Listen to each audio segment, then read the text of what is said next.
दक्ष news, सामान्यांच्या हक्कासाठी नेहमी दक्ष।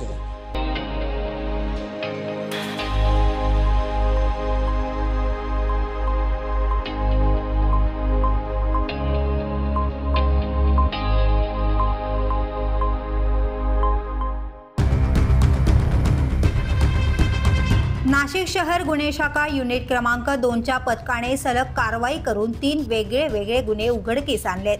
पहिल्या कारवाईत हातात धारदार कोयता घेऊन इंस्टाग्रामवर लाईव्ह येत समाजात दहशत निर्माण करण्याचा प्रयत्न करणाऱ्या एका अल्पवयीन बालकाला ताब्यात घेण्यात आले।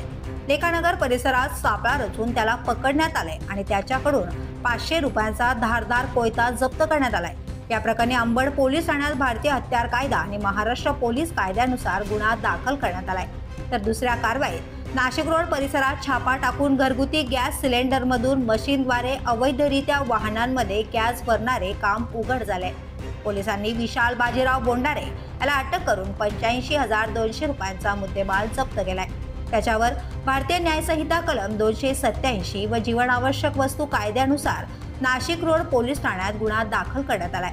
तर तिसऱ्या कारवाईत महाराष्ट्र व गुजरात राज्यात 40 पेक्षा जास्त गुन्हे दाखल असलेला अटल सराईत गुन्हेगार राम निवास उर्फ राम मुंजू गुप्ता याला ठाणे जिल्ह्यातील मुंब्रा परिसरातून जेरबंद करण्यात आलाय।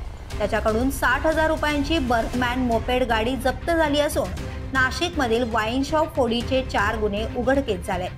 या तिन्ही कारवाया पोलीस आयुक्त संदीप कनिक, पोलीस उपायुक्त गुन्हे शाखा किरण कुमार चव्हाण तसेच सहाय्यक पोलीस आयुक्त गुन्हे शाखा संदीप मिटके यांच्या मार्गदर्शनाखाली करण्यात आल्या।